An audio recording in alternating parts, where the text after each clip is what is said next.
these are some things I would tell myself if I could speak to my 18-year-old self. And that is number one, you have to be willing to move. If what you do isn't in the market in the levels that are in other places in the country or maybe even in the world, you have to go where the demand for the jobs are.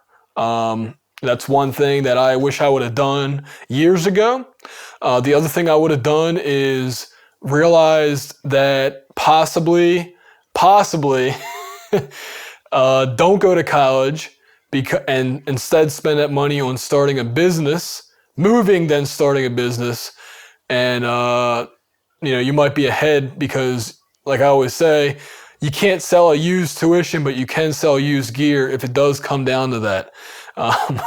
Number three, I would tell myself that as far as recording music is concerned, yes, gear is important. It certainly is. And anybody who tells you it's not is lying because they want to keep the nice gear to themselves and have that ability to record high quality audio.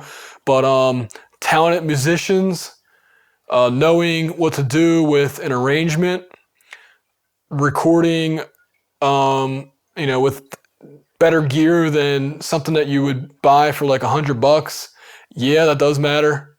But at the same time, room acoustics matter a lot. You can probably hear the echo in my voice.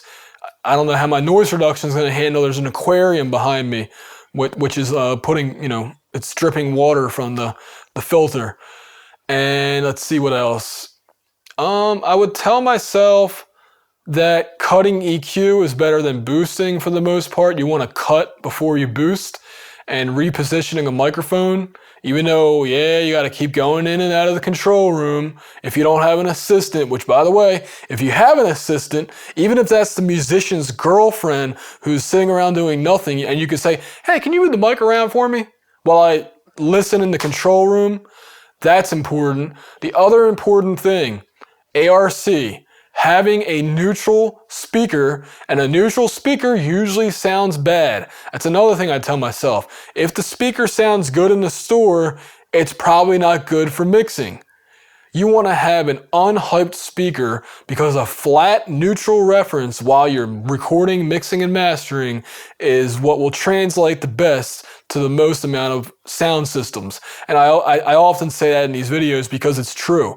Flat as possible, and the way I was able to achieve that, still not perfect, but a lot closer than before, is with IK Multimedia's ARC System 2 now. ARC System back when we got it in 2009, I think is when we got it. And back then it was like a 400 or 500 hour program, and we got it on sale or cross grade sale or something. And it was the best investment in Studio B that I could think of. Anyway, what else would I tell myself? Maybe not to get into this because studios are closing left and right. Even back when I got into this, they were starting to close, and the writing was on the wall with Napster and LimeWire, and I don't know if BitTorrent was around back then, but all that stuff adds up to less budget, and there's only so many assistant engineer jobs out there when you have studios closing left and right. Maybe try to get yourself affiliated with, well, obviously, in hindsight, I could say, hey, go find a girl named Taylor Swift who lives in Nashville and become her roadie because she's going to be famous one day.